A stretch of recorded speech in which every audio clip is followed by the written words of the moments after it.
നമസ്കാരം. Tested and tasted ചാനലിലേക്ക് എല്ലാവർക്കും സ്വാഗതം. നമ്മളിന്ന് തയ്യാറാക്കാൻ പോകുന്നത് സൗത്ത് ഇന്ത്യൻസിന് വളരെ പ്രിയപ്പെട്ട സൂപ്പർ ഹെൽത്തി ആയിട്ടുള്ള രസമാണ്. ഇത് ഞാൻ സാധാരണ രീതിയിൽ നിന്നും കുറച്ച് വ്യത്യസ്തമായ രീതിയിലാണ് തയ്യാറാക്കിയിട്ടുള്ളത്. വീഡിയോ ഇഷ്ടപ്പെട്ടാൽ ലൈക്ക് ചെയ്യാനും ഷെയർ ചെയ്യാനും എൻ്റെ ചാനൽ സബ്സ്ക്രൈബ് ചെയ്യാനും മറക്കല്ലേ. ഇനി നമുക്ക് വീഡിയോയിലേക്ക് പോകാം. രസം തയ്യാറാക്കാനായി നമ്മൾ ആദ്യം ചെയ്യേണ്ടത് ഒരു ചെറിയ കപ്പ് തുവരപ്പരിപ്പ് അല്പം മഞ്ഞൾപ്പൊടിയും വെള്ളവും ചേർത്തൊന്ന് വേവിച്ചെടുക്കണം. എന്നിട്ട് അതിന്റെ വെള്ളം മാത്രം എടുത്ത് മാറ്റി വെക്കണം. അങ്ങനെ ഞാൻ മാറ്റി വെച്ചിട്ടുള്ളതാണ് ഇത്. തക്കാളി ഒന്ന് വേവിച്ചെടുക്കണം. അതിനായിട്ട് ഇവിടെ ഞാൻ 3 തക്കാളിയാണ് എടുത്തിട്ടുള്ളത്. ഇതൊന്ന് നല്ലപോലെ വെന്ത് കിട്ടണം. തക്കാളി വെന്ത് വരുന്ന സമയം കൊണ്ട് നമുക്ക് ഇതിലേക്ക് കുറച്ച് കാര്യങ്ങൾ ചതച്ചെടുക്കണം. അതിനായിട്ട് ഒരു ഇടിക്കലെടുത്ത് അതിലേക്ക് 5-6 അല്ലി വെളുത്തുള്ളി ഞാൻ ഇട്ട് കൊടുക്കുന്നുണ്ട്. ഇനി വേണ്ടത് 2 പച്ചമുളകാണ്. വട്ടത്തിൽ അരിഞ്ഞത് ഇട്ട് കൊടുക്കാം. പെട്ടെന്നൊന്ന് ചതഞ്ഞ് കിട്ടാൻ വേണ്ടിയിട്ടാണ് ഇങ്ങനെ അരിഞ്ഞിട്ടിട്ടുള്ളത്. ഇത് ചേർക്കാം. ഇനി വേണ്ടത് 1 ടീസ്പൂൺ കുരുമുളകാണ്. അതും ചേർക്കാം. 1/2 ടീസ്പൂൺ ജീരകം. ഞാനിവിടെ 2 വറ്റൽമുളകാണ് എടുത്തിട്ടുള്ളത്.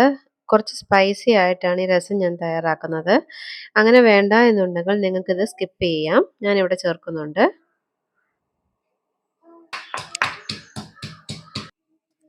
നല്ലതുപോലെ ഒന്ന് ചതച്ചെടുത്തിട്ടുണ്ട്. ഇത് നമുക്ക് മാറ്റി വെക്കാം.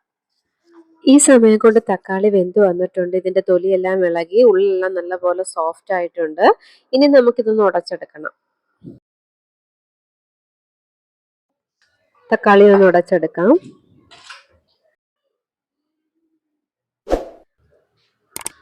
ഇനി ഇത് മാറ്റി വെക്കാം. രസം തയ്യാറാക്കാനായി ഞാൻ ഇവിടെ ഒരു മൺചട്ടിയാണ് എടുത്തിട്ടുള്ളത്. എന്നിട്ട് അതിലേക്ക് കുറച്ച് വെളിച്ചെണ്ണ ഒഴിച്ചൊന്ന് ചൂടാക്കി എടുക്കണം. വെളിച്ചെണ്ണ ചൂടായി വരുമ്പോൾ ഇതിലേക്ക് 1 ടീസ്പൂൺ കടുകിടാം. കടുക് പൊട്ടി വരുന്ന സമയത്ത് ഒരു നുള്ളു ഉലുവ ചേർക്കാം. ഒരു നുള്ളു മാത്രം ചേർത്താൽ മതിയാകും. കുറച്ച് കറിവേപ്പില കൂടി ചേർക്കാം. ഇനി നമ്മൾ ചതച്ച് മാറ്റി വെച്ചിട്ടുള്ളത് ചേർക്കാം. ഒന്ന് ഇളക്കിയ ശേഷം ഇതിനൊപ്പം തന്നെ ഉടച്ചെടുത്ത തക്കാളിയും കൂടി ഒന്ന് ചേർക്കണം. ഇതും ചേർക്കാം.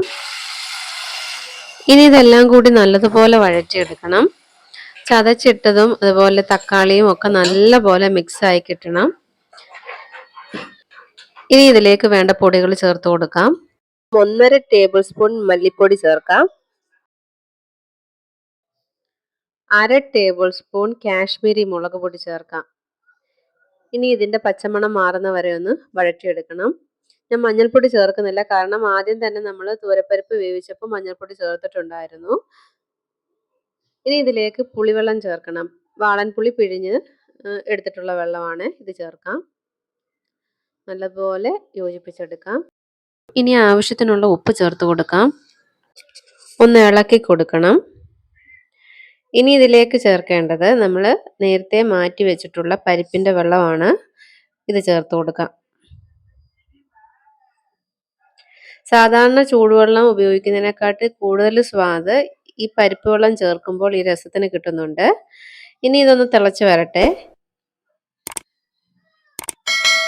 രസം ഇവിടെ നന്നായിട്ട് തിളച്ച് വന്നിട്ടുണ്ട്. ഇനി ഇതിലേക്ക് വേണ്ടത് അല്പം ശർക്കരയാണ്. ചേർത്ത് കൊടുക്കാം.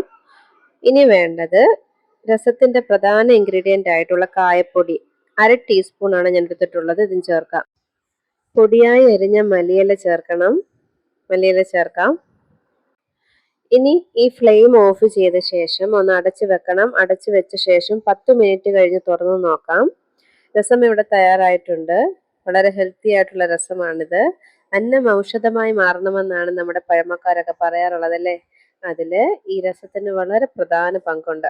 അതുകൊണ്ട് എല്ലാവരും സൂപ്പർ ഹെൽത്തിയും സൂപ്പർ ടേസ്റ്റിയുമായിട്ടുള്ള നമ്മുടെ ഈ രസം തയ്യാറാക്കി എല്ലാവരും ഹെൽത്തി ആയിട്ടും സേഫ് ആയിട്ടും ഇരിക്കുക. വീഡിയോ ഇഷ്ടപ്പെട്ടെങ്കിൽ ലൈക്ക് ചെയ്യാനും ഷെയർ ചെയ്യാനും സബ്സ്ക്രൈബ് ചെയ്യാനും മറന്നു പോകല്ലേ. വീണ്ടും നല്ലൊരു വീഡിയോയുമായി വരാം. അതുവരെ ബൈ ബൈ.